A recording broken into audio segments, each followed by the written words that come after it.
Osibyo tenate omulabi wa Fomulonje ali ku BBS Telefina olutimbe gaggadde olutimbe lwa Ssaabasajja Kabaka kwabaza gyotusaako emikono gyo gyotusaako obwongo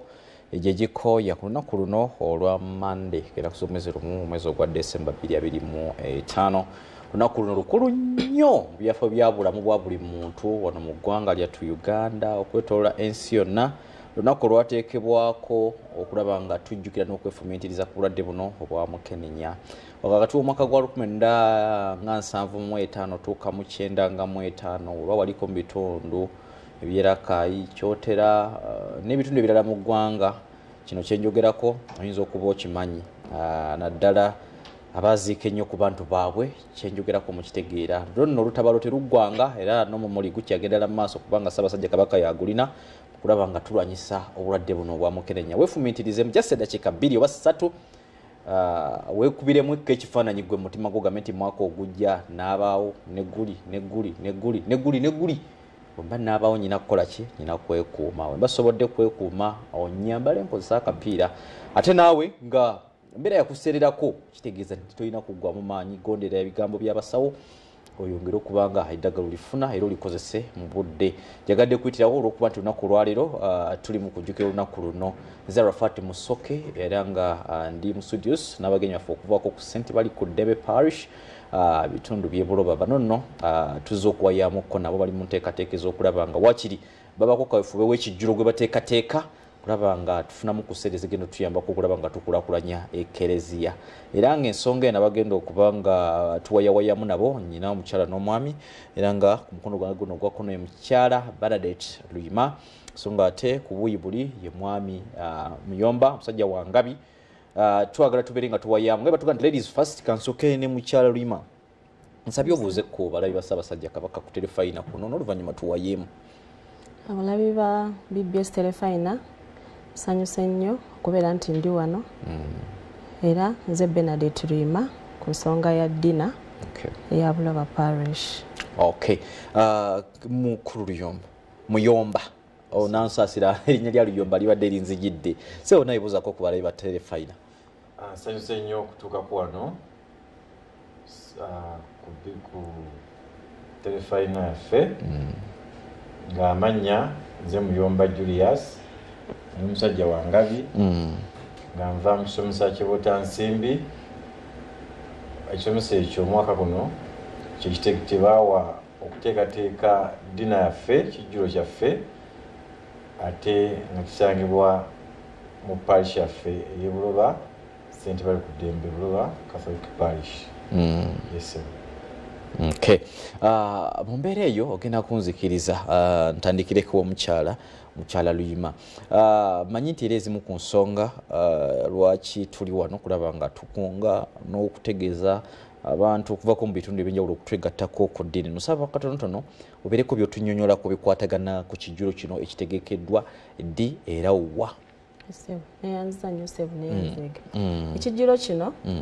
kitegekebwa buli mwaka Buloba Parish twakakitegeka emyaka 5 ekigendererwa ky'ekijjulo kino tutuula ng'aba Buloba Parish ne twekulisa okumalako omwaka ate nga mu ngeri y'emu tuzimba kale aba parish eyo ya Buloba ekolebwa ebisomesa 8 tutuula ne twenonyaamu ssente ne tulaba tutya ebiganye mu mwaka ne tulaba biki ebitambudde obulungi biki ebitatambudde bulungi ne tunoonya ssente ate ezongera okuzimba parish yaffe ey'Ebuloba. Buli mwaka tutuula mu December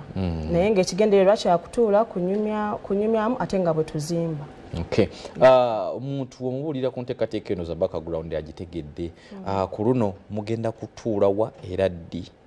Ku luno tugenda kutuula ku parish yaffe yennyini awo eBuloba wetugenda okubeera zijja kubeera ssaawa 9 ng'ennaku z'omwezi 5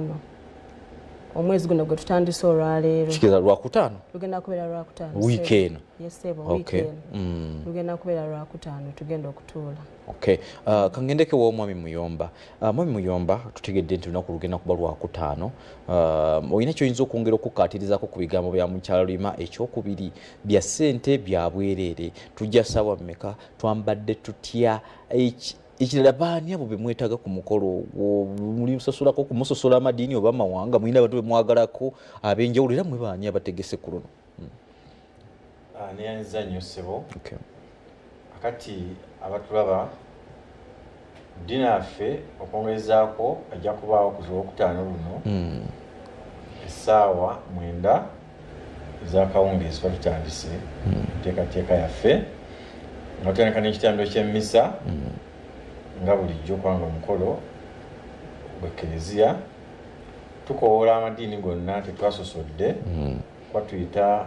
amadiini gonna oba Omuisiraamu oba oli Mukristaayo omanyi kati twagulawo enkola ya ekyumirizimu egatta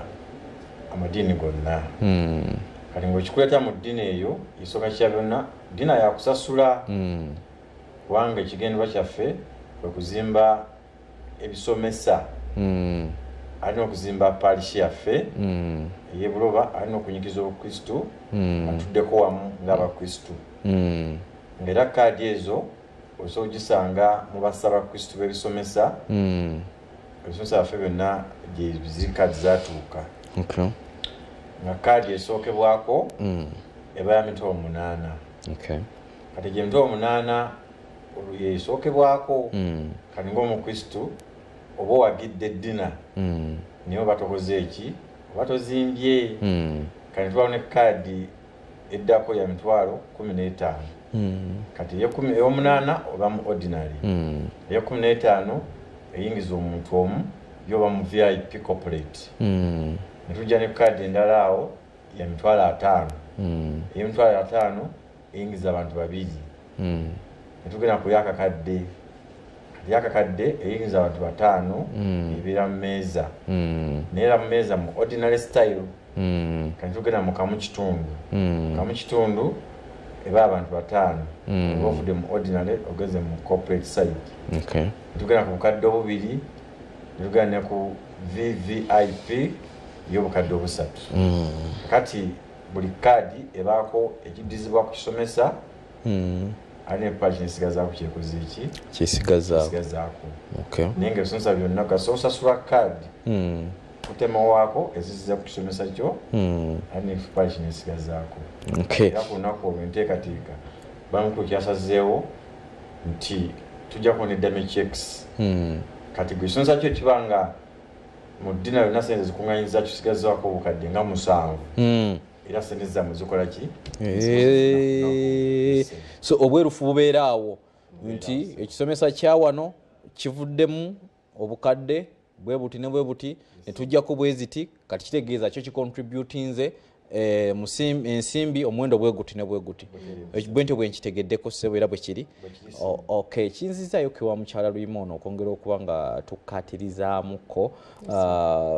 bantu mubeetaaga ssaawa mmeka ekyo kimu ekyokubiri oyinza otusigiramuko ku kifaananyi ku kiki ddala kye mwandyagadde okukola oba ennyumba ya Mukama gye mwagala okuzimba eyinza kulabika etya abantu bano bongere okumanya obukulu bw'ensonga eno na lwaki ddala ekijjulo kino kikulu nnyo gye muli neyanziza ssebo essaawa zo zigenda kubeera ssaawa 9 zennyini ng'ekitambiro kya mmisa kitandika ekitambiro kya mmisa bwe kinaggwa tujja kutandika abantu bajja kutandika okufuna buli omukya okusinziira ku bwasatudde tebo ye okutandika okuyisibwa mu mbeera eyo okutuuzibwa mu mbeera eyo ng'ekitambiro kya mmisa kiwedde ekifaananyi kino ddiini eno tugikola naye eyina engeri gyetuzimbye tuyigiddemu ebintu bingi ate tubeera wamu ng'abakristo ba parish ffenna ne tufuna ekijjulo ekyo ekimalako omwaka tulagikola nga tumalako omwaka ne tufuna ekijjulo ekyo ssebo mwinawo koko kirulira kye mugamba nti tageti yaffe ya nsimbi bwe ziti era tuzinza tutuusaako ku kino oba ku luno oyinza okuba nga gwe mulundi ogusembayo okusonda nga abantu bayinza okwetulako balowooza mwaka gujja soko tuweemu ku kifaananyi awo kati tuzimba ennyumba z'abakulu ez'abafaatha tulina bwe tuzituusizzaako era sente zibale zijja ziva mu ezo ddina naye kati tezinnaba kuggwa bulungi guno omwaka tuzimbye toyireti ey'omulembe tukoze ne compound naye tennaba kuterera bulungi tuli mu kugirevolinga naye nga tulina ekifaananyi mu maaso omwaka guno ogujja twagala kutandika offices parish era gundi weeri plan weeri already twetaaga ssente eziwerera ddala kati yeno fundraising gye tuliko twagala kuzimba offices abakulu baffe babe nga basula bulungi ate nga ne offices za parish weeziri. Kanzireke wa mukulu muyomba muyinako ko abantu ab'enjawulo be mutunuuliddeko bayinza okwagala okubanga babakwasizaako ku nsonga eno nabo nga tuyinza okukozesa eddoboozi lino okubanga tubayita ndaba Ivan Buya asituka bwe njogedde ku bantu abakulu tuyinza okubanga era Ivan wandirinzeeko wano mukulu muyomba n'ayongera okubanga omulanga guno aguyisa akaseera ka byabufuzi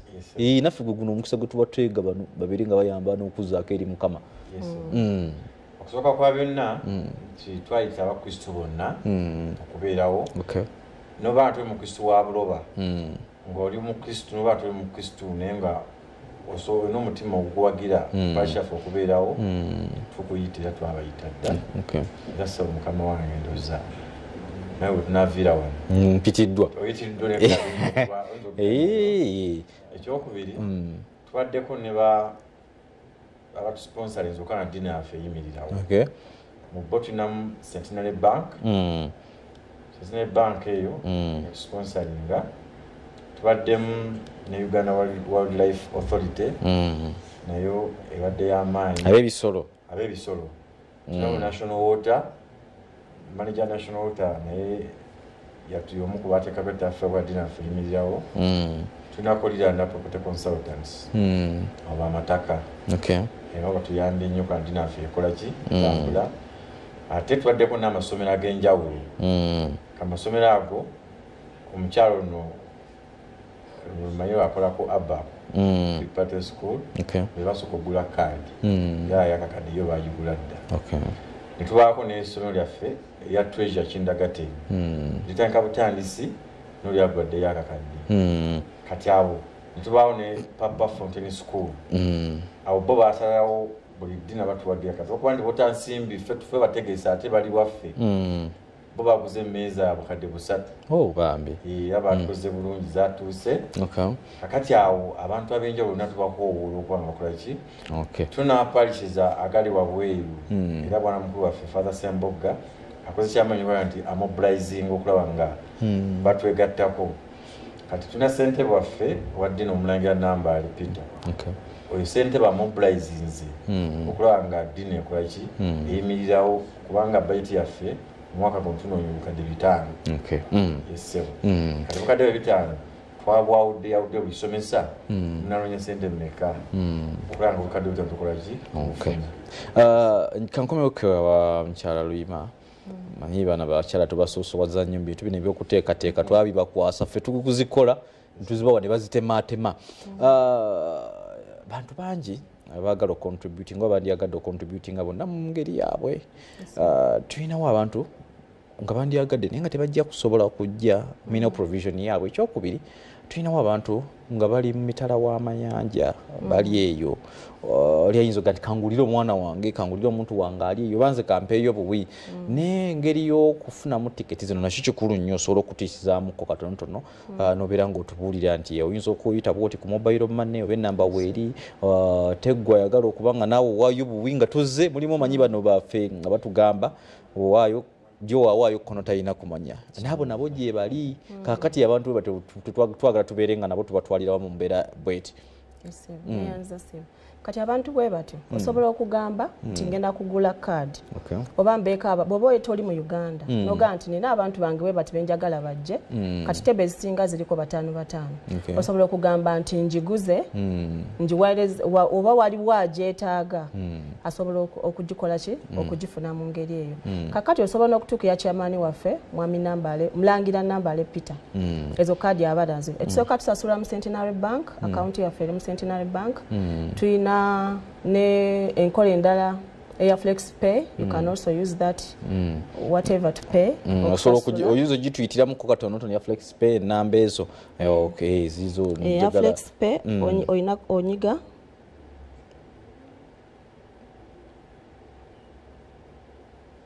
kati account ya Centenary Bank katusokere kweyo turaba ne ku screen yawo bagikuteereddeko osobola okuba nga ogiraba wabula nga obagonga kati Flex Pay onyiga 25 96 2596 ereeta amannya ga omukulu w'ekifo Osembogga. Then ate Centenary account yaffe ya Centenary Bank eri 32 00 22 94 13 Centenary Bank. Okuwandikako nti Buloba Parish Development Fund. Kakati sebo n'ekirala nga kampuni tusobola okugamba nti nga BBS Telefina abakozi baayo omwaka guweddeko njagala kubeera nga mbeebaza mu mbeera eyo ne mbatwala eyo ne mbagulira tebo ey'obukadde obusatu batwalako ku kijjulo kati nkubira omulanga kampuni eziri eyo amasomero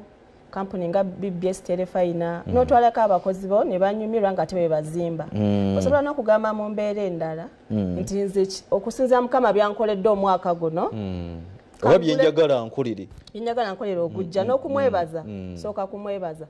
kangule kaadi eno mu ngeri y'okumwebaza nimba nga mudizaayo bwentyo nange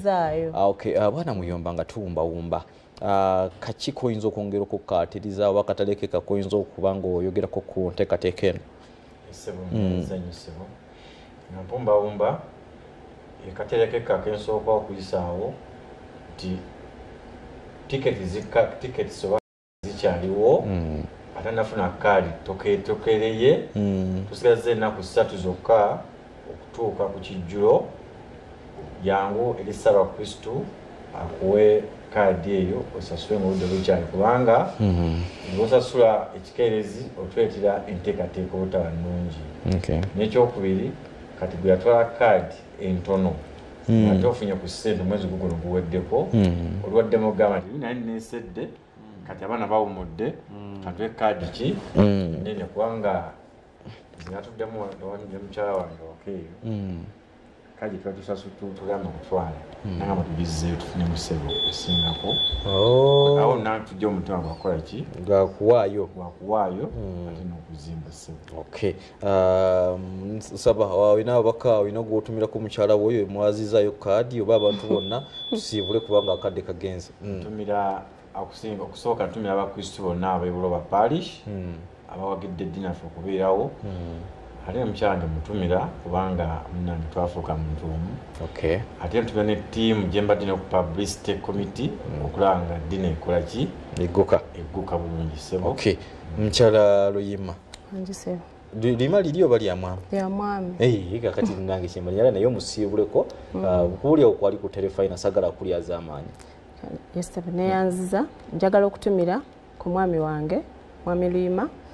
ntumira ne bakama bange ku Aba Preparatory School Buloba, ntumira abakristu bonna aba Buloba Parish naddala bw'omukulu w'ekifo waffe Paul Sembogga ne bannange bonna abali ku BBS Telefina mbaagala nnyo sinza bamenya bamalayo muli bangi Mukama banjagalire. Tulaba tetugenda kubanga tusukkawo wano okujjako okugamba obugambi nti yongera okubanga weegendereza oweefumiitiriza ennyo mu lunaku olwaleero omanye n'ebiruubirwa byo mu maaso n'obulamu bwe weetaaga okuba nabwo okulaba nga obituukiriza. Nze Arafat Musoke, Ssaabasajja Kabaka Wangaale.